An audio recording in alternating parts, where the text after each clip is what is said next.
L'invité du matin avec Toyota Location. Louez votre Toyota Hilux à partir de 5 500 francs par jour seulement. Bonjour Jean-François Bodin. Bonjour Nicolas. On s'intéresse ce matin aux difficultés de l'enseignement catholique et vous recevez la directrice de l'ADEC. Aux difficultés financières effectivement de l'enseignement catholique. Bonjour Karen Cazot. Bonjour. Dans un courrier interne, vous avez averti les salariés de la direction de l'enseignement catholique que vous envisagiez de déposer une procédure de sauvegarde pour l'exploitation de l'ADEC. Alors on va essayer de comprendre un peu ce qui se passe aujourd'hui parce qu'on se souvient que l'an dernier, après une manifestation le 12 mai, les élus avaient voté un cadre général pour le financement de l'enseignement catholique. Visiblement, tout n'est pas encore réglé. Qu'est-ce qui s'est passé? Parce que les difficultés financières que vous rencontrez aujourd'hui concernent bien l'année 2023. Tout à fait, tout à fait. Au début d'année, nous avons donc validé les comptes de 2023 et nous sommes donc déficitaires de 463 millions. Je m'explique, quand on a marché et quand on a eu cette mobilisation du 12 mai, on savait qu'il nous fallait pour la fonction accueil, restauration et hébergement, la somme d'1,8 milliard. Nous nous sommes mobilisés et nous avons obtenu 1,3 milliard. Et il restait un delta à trouver. Ce delta pouvait être trouvé si cette délibération qui nous a donné un cadre juridique pour l'année 2024 était votée au Congrès. Et l'ensemble des élus du Congrès ont soutenu le fait qu'on allait accompagner l'ADEC pour l'année 2023. Néanmoins, les subventions d'équilibre demandées par l'ADEC pour fin 2023, pour clôturer à zéro les comptes de l'ADEC, n'ont pas été suivis des faits et je n'ai ni une décision favorable ni une décision défavorable sur ces demandes. Donc aujourd'hui, c'est 460 millions qui manquent pour boucler le budget 2023. Bon, aujourd'hui, il est de toute façon déficitaire. Il est acté. On a clôturé les comptes au 31 décembre. Alors, un mot pour qu'on comprenne bien, ça c'est l'année 2023. Quelle est la situation pour le budget 2024 ? Alors, le budget 2024, c'est la mise en application de la délibération qui a été votée au Congrès. Donc là, tout se met en œuvre avec un laps de temps. C'est une nouvelle délibération. On a eu un comité de pilotage le 2 avril pour voir un petit peu comment les collectivités, etc., allaient agir. Donc tout le monde met la main à la pâte, bien sûr. Les provinces sont centrées sur les collèges et les communes, ils peuvent se substituer aux communes sur une durée de 3 ans. C'est le cas pour plusieurs provinces de toute façon de se substituer.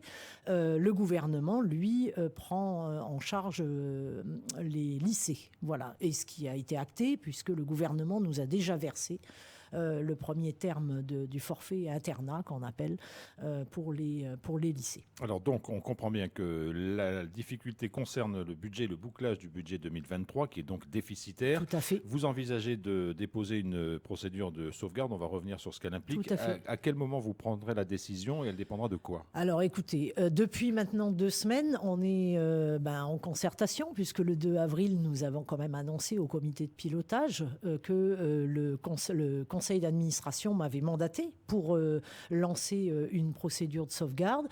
Néanmoins, vous savez ce que c'est. Quand on discute, on se concerte, on essaie de trouver des solutions. Moi, je rappelle qu'il y a des subventions d'équilibre qui ont été demandées fin 2023 qui n'ont pas été honorées, ou en tout cas, on n'a pas été accompagnés, sauf par le gouvernement, puisque le gouvernement nous a versé une subvention exceptionnelle de 177 millions et de nouveau qui est en cours dans le circuit de 59,7 millions. Si ces subventions n'arrivent pas pour nous accompagner, bien sûr que dans les jours prochains, très rapidement, cette requête sera déposée au président du tribunal. Je rappelle que c'est pas nous, on fait une requête, mais c'est bien le tribunal qui décidera ou non si on rentre dans les clous pour une procédure de sauvegarde. Alors en gros, ça devrait être fait la semaine prochaine, s'il n'y a pas de nouveauté. Alors qu'est-ce qu'elle implique cette procédure de sauvegarde finalement? C'est une garantie pour assurer la continuité du fonctionnement de l'ADEC? Je souhaite rassurer aussi, comme je l'ai fait, les personnels, mais aussi les familles. Il y a aussi les fournisseurs, notre organisme banquier, etc. Cette procédure de sauvegarde nous permet de maintenir notre exploitation. Aujourd'hui, on n'est pas en cessation de paiement, on n'est pas en liquidation, on est à un moment donné où on sent qu'on a besoin d'être accompagné, on a besoin de réfléchir sur comment encore faire des économies, même si je crois que possible.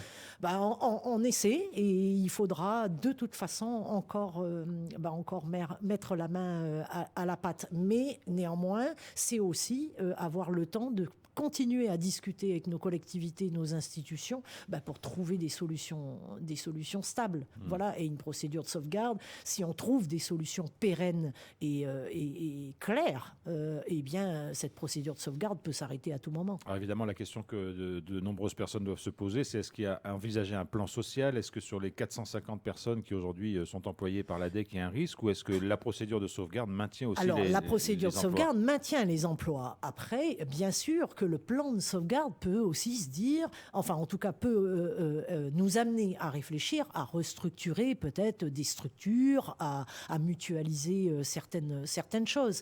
Néanmoins, le maintien des emplois autant que possible est maintenu.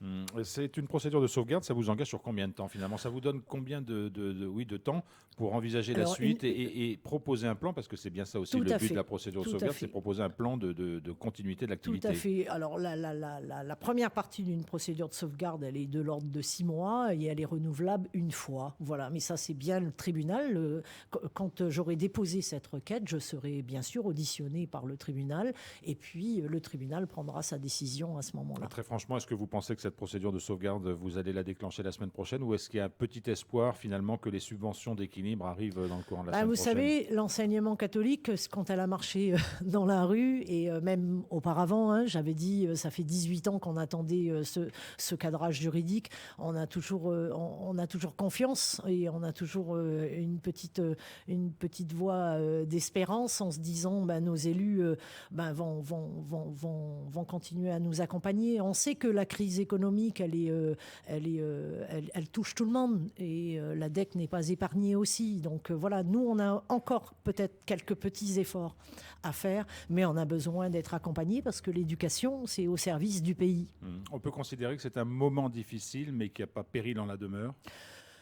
Alors c'est une période critique parce que d'interpeller nos élus comme on l'a fait et de déclencher tout de même une procédure de sauvegarde, on passe un cap. Voilà, un cap qui est beaucoup plus important que tout ce qu'on aura pu faire auparavant. Alors vous avez rassuré les personnels de l'enseignement catholique, il faut rassurer peut-être les parents, il n'y a pas de risque. Vous préparez déjà la rentrée 2024? Tout à fait, la rentrée 2025, oui, non, il n'y a aucun problème là-dessus. Et cette procédure de sauvegarde, elle nous permet justement de poursuivre, je l'ai dit, et de continuer à poursuivre notre mission que l'on rend de service public d'éducation. Karen Cazot, la directrice diocésaine de la direction de l'enseignement catholique, merci beaucoup d'avoir été notre invitée ce matin. Merci à vous.